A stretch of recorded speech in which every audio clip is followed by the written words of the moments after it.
Morning is broken like the first morning. Blackbird is spoken like the first bird. Praise for the singing, praise for the morning, praise for the spring, fresh from the world. Lord, thank you for our opportunity to be with you this morning, this beautiful morning, to hear your word and to discern your will and to gather the strength and the desire to follow in your path. In the name of Christ, our Savior, we pray. Amen. Good morning. Hi, Bill. I have a quiz. I have a test for you. I'm going to start with the test. What are the two books of the Bible that start with the words in the beginning? But In the beginning. one big Genesis. Would one be John? It would be. It would be. In the beginning was the Word, and the Word was with God, and the Word was God. The Word was with God in the beginning. Everything came into being through the Word. Without the Word, nothing came into being. What came into being through the Word was life, and the life was the light of all people. The light that shines in the darkness, and the darkness doesn't extinguish the light. So John is the fourth, what we call gospel in the New Testament. It stands alone. It's not one of the synoptics. It was definitely, and you're going to hear a little of my own philosophy here, my own interpretation.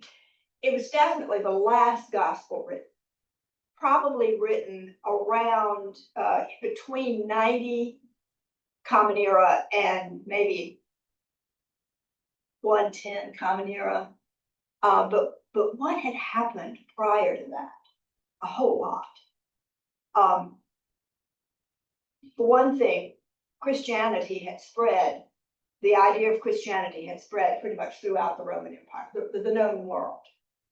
And all hell was beginning to break loose. It had already broken loose in what we call Palestine. There had been a big rebellion in Palestine. It had been terribly put down by the Romans. Jerusalem has been destroyed. The temple that is in we'll talk about the temple a bit more. The temple in Jerusalem has been completely destroyed. Most of the Jews, now called Jews, who were native to Palestine, have been dispersed and have spread all over the world. Come in, how are you? They've spread, they're even living in China, actually. I mean, some of them will even end up in China. And Christianity has begun to be a fairly, pretty important force in the Roman Empire. Now, the Romans were very tolerant of religion, as long as it didn't interfere with Roman government, and as long as you made sure that you thought the Roman emperor was important. Which is one reason they clashed. They clashed consistently, frequently with the Jewish citizens of the empire, because for the Jews, nobody and nothing was more important than God. And now the Christians are coming along, and they're saying the same thing. And Christianity is doing some very interesting things right now. Most of the latest Christian converts are not Jewish, they're Gentiles. And Jewish Christians are more and more not welcome in Jewish synagogues, where at one point there was a sort of an rocking along together apparently for a short time. Now Jewish Christians are really being expelled or being made to feel that they're just not welcome in synagogues. Both Jews and Christians, because of their stubborn insistence on the divinity of one God and the lack of divinity of the emperor, are being more and more politically persecuted by the Roman government.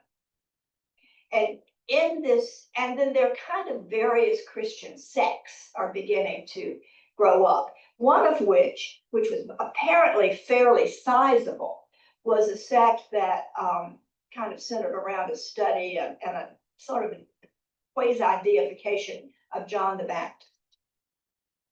And you have three gospels have been written pretty much by this time: Matthew, Mark, Mark the first, then Matthew and Luke.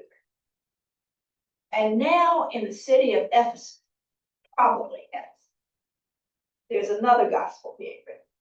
And it's totally different in many ways different from the first three. It is important.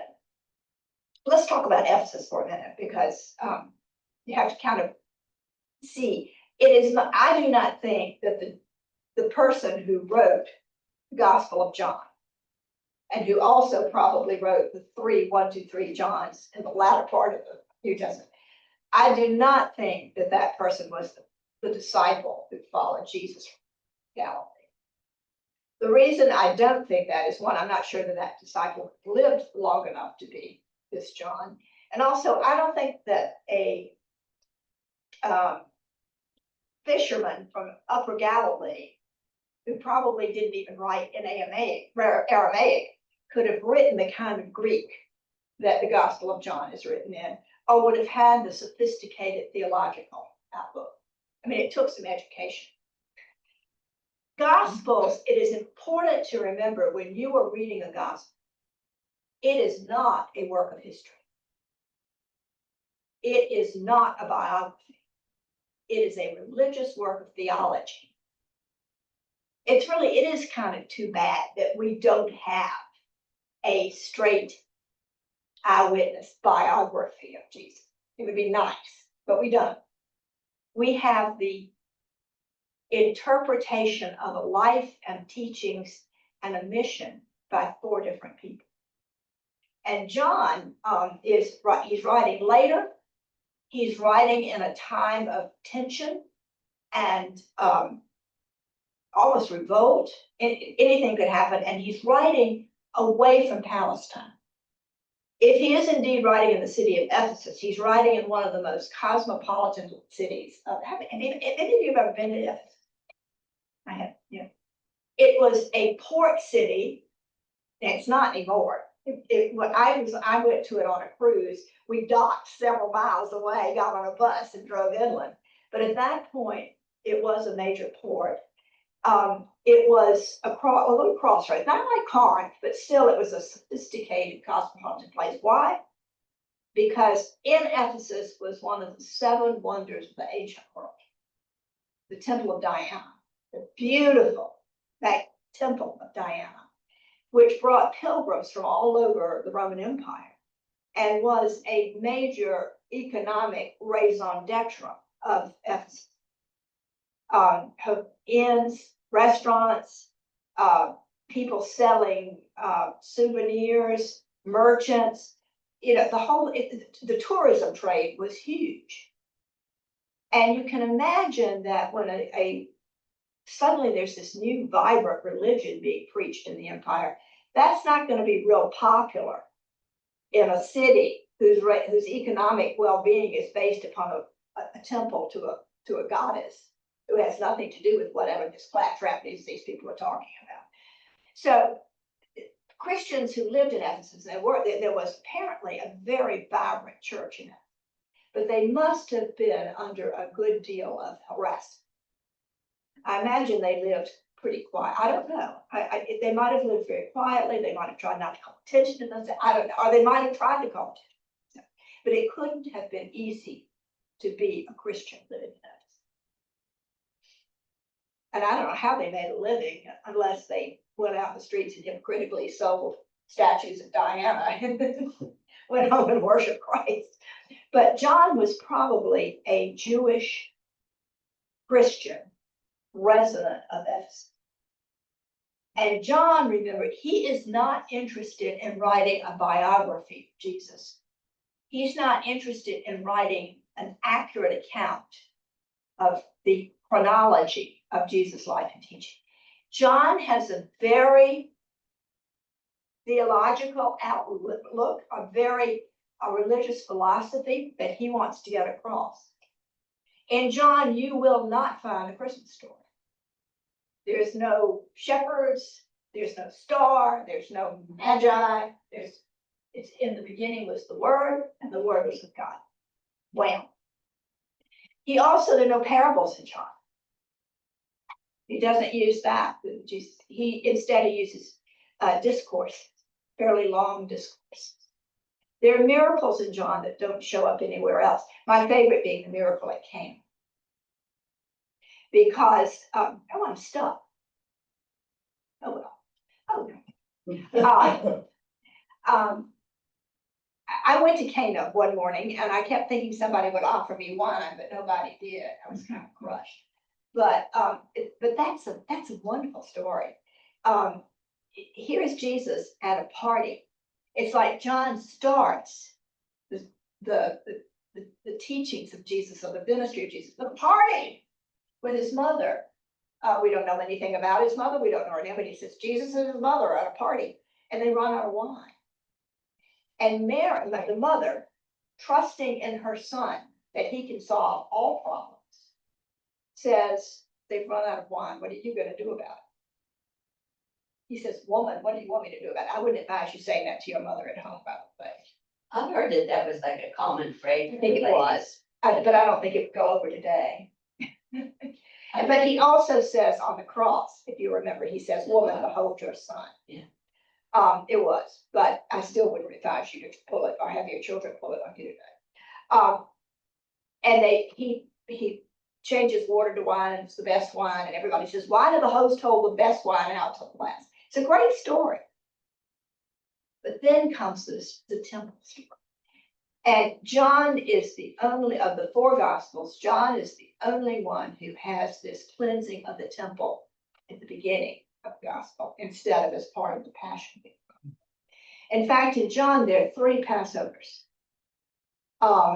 If you read the synoptics, you would be of the opinion, you would come out with the opinion that the ministry of Jesus probably lasted a little over a year. John makes it sound like it lasted 3 years. We don't know, obviously, but he is not interested in the history. He's interested in the theology. And you have to remember that. So here we have this, Jesus comes to Jerusalem. Now, let's talk a minute about temples. The first temple, of course, was built. David wanted to build a temple. God said, it's not for you to do that. Solomon builds this magnificent building in Jerusalem, which is destroyed.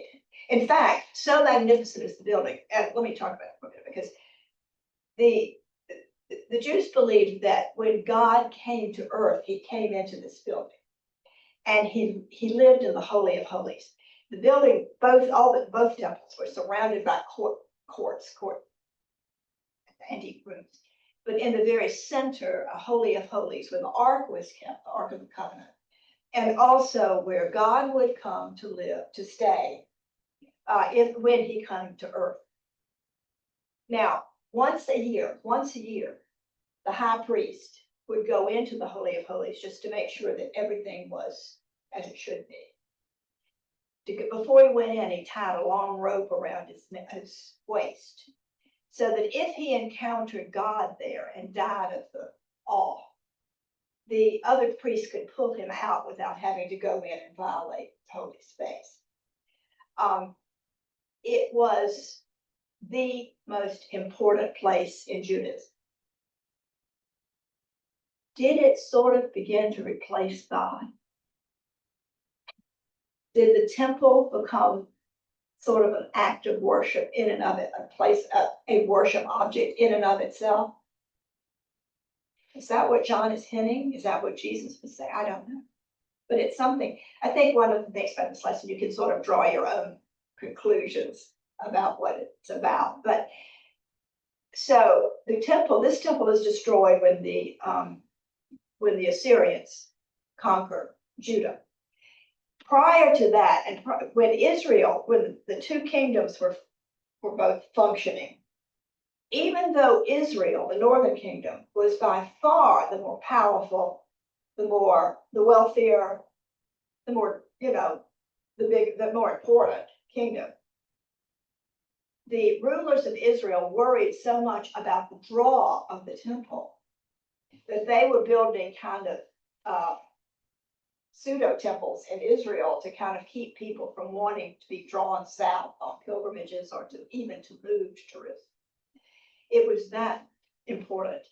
So it's destroyed, and the people in exile, the Judeans in exile in Babylon, were by the waters of Babylon. They were sad. We remember Zion. One of the things they want to go home. They want to reestablish God's kingdom in Judah. They want to rebuild the temple. Did they really feel that possibly they could not talk to God unless they were in the confines of the temple? I don't know. But it was that important. And of course, eventually it is rebuilt. Cyrus helps with the rebuilding, the Emperor Cyrus is, and they stand there. It's been rebuilt. They stand, they weep because they cannot compare this with the Temple of Solomon. Then in Roman times, the Romans name a puppet king, Herod, to be sort of their puppet ruler of Palestine. And Herod, who is quasi-Jewish, wants to establish himself and make himself loved and popular with the Jewish people. And so he rebuilds. He takes the temple that was rebuilt after the exile. Can I get that for you? He takes the temple that was rebuilt after the exile and he just pours a fortune into it. And he expands it into probably one of the greatest buildings in the Roman Empire.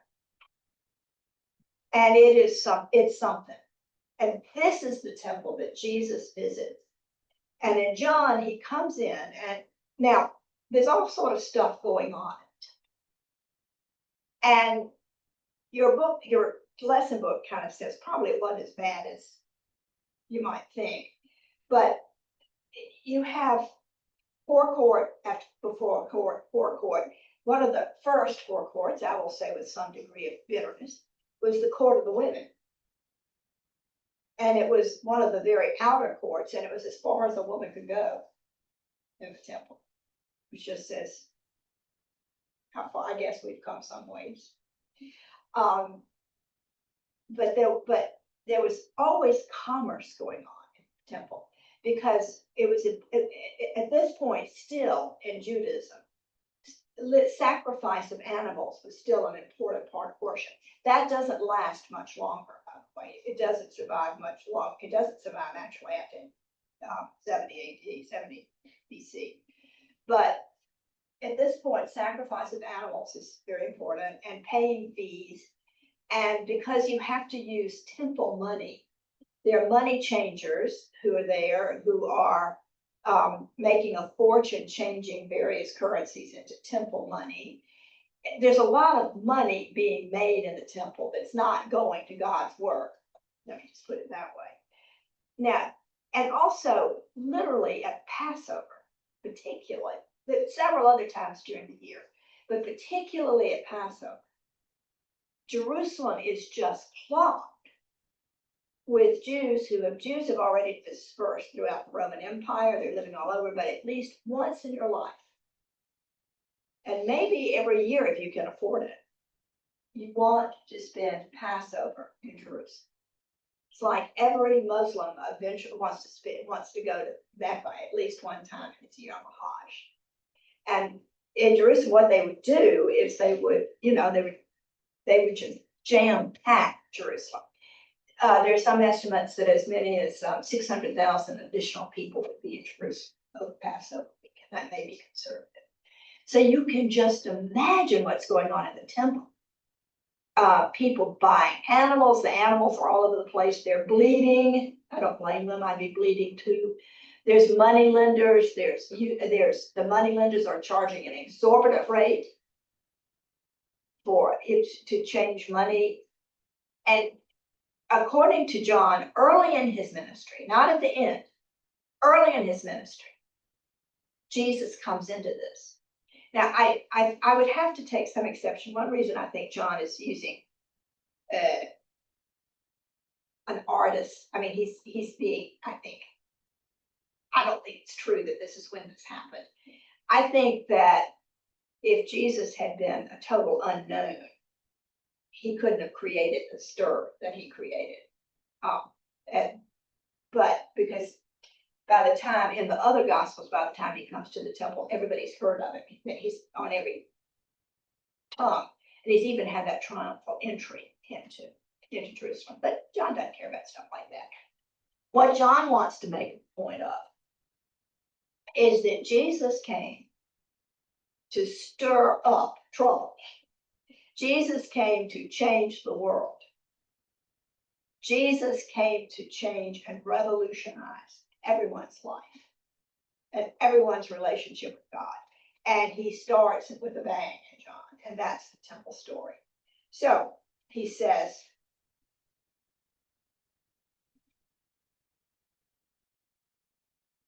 it was nearly time for the Jewish Passover, and Jesus went up to Jerusalem. He found in the temple those who were selling cattle, sheep, and doves, as well as those involved in exchanging currency sitting there. He made a whip from ropes and chased them all out of the temple, including the cattle and the sheep. He scattered the coins and overturned the tables of those who exchanged currency. He said to the dove sellers, "Get those things out of here. Don't make my Father's house a place of business." His disciples remembered that it is written, "Passion for your house consumes me." Then the Jewish leaders asked him, "By whose authority are you doing these things? What miraculous sign will you show us?" Now notice that they don't drag him out and shoot him right then or whatever. Jesus answered, "Destroy this temple, and in 3 days I'll raise it up." The Jewish leaders replied, "It took 46 years to build this temple, and you will raise it up in 3 days." But the temple Jesus was talking about was his body. After he was raised from the dead, his disciples remembered what he had said, and they believed the scriptures and the word that Jesus had spoken. So Jesus, in the Gospel of John, Jesus literally begins his ministry, one with a party.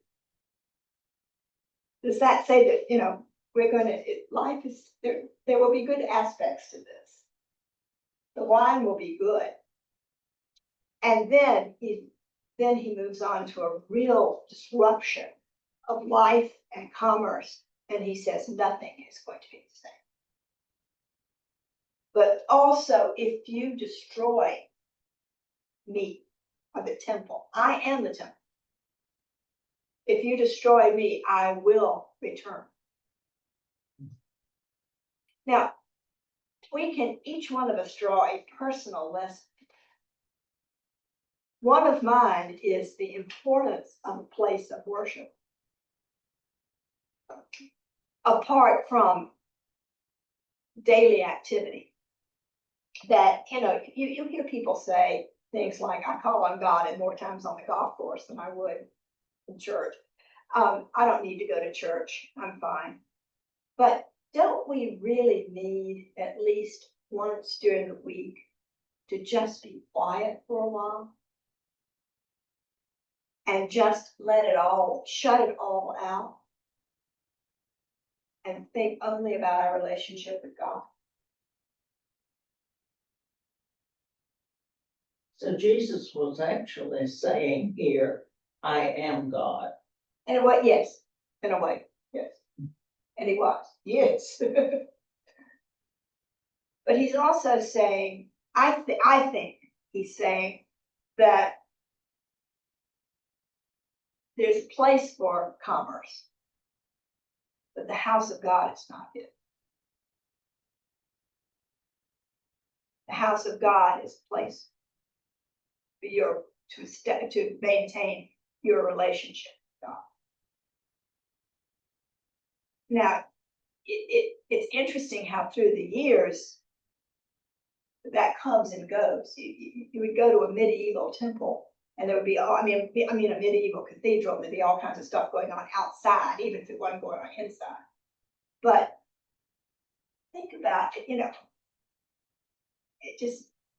there is a place in the community where you can shut the door and be with people. I think that's another important aspect. to worship alone, certainly you do that. But isn't that one period when you are with people who are fellow believers, and it's just, just a brief time, but it's so, to me, it's just so important. But I think Jesus is saying, I am God. This temple is not God. God does not live in that room back there. God is everywhere. Temples are important for certain things, but you have to leave the temple and go out into the world, and you do not leave God behind when you leave the temple. God goes into the world with you. God is already in. I looked up, I'm always amazed at the number of people, especially when we're decorating for Christmas in the church. Now, I was raised a Presbyterian. I'm always amazed at the number of elders and deacons who refer to the communion table as an altar. As an altar. It's not an altar. There is no presence there. The presence is all around us and out there in the world. The communion table is simply a place to serve communion. It is not an altar. Professors in seminaries insisted that the communion table needed to be out from the wall where the pastor could get behind the official could get behind, not turn his back on it.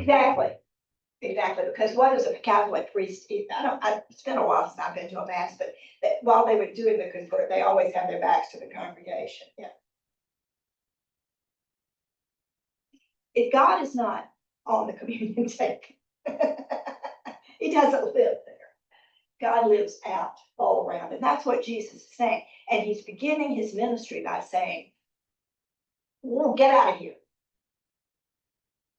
You can worship me anywhere," although it's important, I think, to have houses of worship. But when you have them, don't make them the center. Don't profane them, and don't misuse them. I'd love to know, what do you draw from this lesson? Because it's kind of open to anyone's. Well, sometimes you get in a little bit of a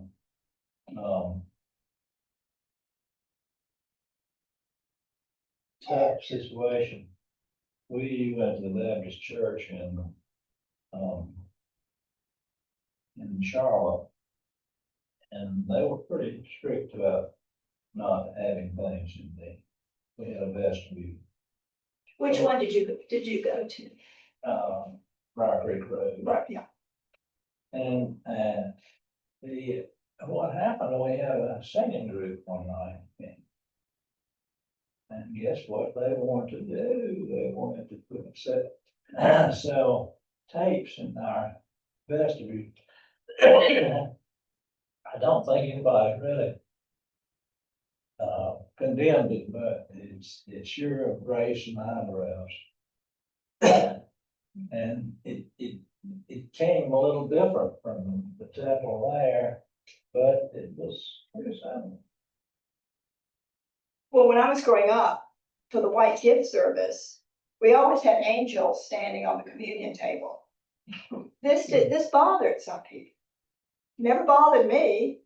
That's why I wanted to fall off. Well, I'll never forget that one. Yeah, she hit her head too. It's a table. It's not an altar. God is everywhere. I think of this passage, I think of the word is not simply being a noun, but it's also a verb in the sense that it contains creativity, it contains energy, Yeah. it contains activity. And God is the Word, God was in creation. And Jesus Christ was in God in creative order. And followers of Jesus cannot be passive people. Followers of people are called to create, to go into the world and to do his work in the world. I mean, you can't just, you have to answer that call. And this is important to me. Maybe it's sort of directed with my career, I don't know, but all God has is me, or you, to do what has to be done, what needs to be done. At the same time, I don't know about you all, but this week has been kind of hard. Every time I've turned on the news, I've gotten angry or scared. And I'm really glad that today I have an opportunity to walk into a worship service and just sort of be with fellow believers and be with God alone for a few minutes and not think about what's going on out there. You know, I think what you just said about being with fellow believers is so important. I know a lot of people at the Pines don't come over here. They have Sunday school there and they watch the service on TV. But there's something about being together physically with other believers that is very important to me. And I think it's an important part of the Christian experience. I agree. To me, I still remember the first morning we came back here after COVID, after a year and a half of me sitting on the back porch listening to WDAV, up to church on WDAV. It was so meaningful to once again sit in a room with fellow Christians. It was extremely meaningful. Of course, just to sit in a room with people was pretty exciting since I live by myself. But I think it's important that, you know, John begins this gospel with a bang, literally. A party and then a whole revolutionary expulsion from the temple. And what John is saying is Jesus came to shake up this world. And be prepared, brothers. And he's saying at a time when it wouldn't be safe to say that. He's saying it at a time when who knows what happened to him. There's a hymn that says he homeless Patmos died. He probably paid a large price for his Christianity. Many people did. But he also says, but there's good wine too.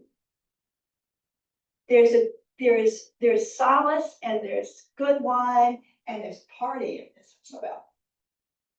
Christianity, following Jesus, is not just being stern and mean and, not very attractive. Following Jesus, it can be a joyful thing as well. So, to close, I'm going to read a hymn that I love, which I don't think I've ever sung, actually. And I can't read music, so I have no idea what the tune is, but I've always loved it because it talks about the people that God calls. And they're not perfect people. They're people like me. I sing a song of the saints of God, patient and brave and true, who toiled and fought and lived and died for the Lord they loved and knew. And one was a doctor, and one was a queen, and one was a shepherdess on the green. They were all of them saints of God, and I mean God helping to be one too. They loved their Lord so dear, and God's love made them strong. And they followed the right for Jesus' sake for the whole of their good lives long. And one was a soldier, and one was a priest, and one was slain by a fierce wild beast. And there's not any reason, no, not the least, why I shouldn't be one too. They live not only in ages past, there are hundreds of thousands still. The world is bright with the joyous saints who love to do Jesus' will. You can meet them in school, or in lanes, or at sea, in church, or in trains, or in shops, or at tea. For the saints of God are just folk like me, and I need to be too. Amen.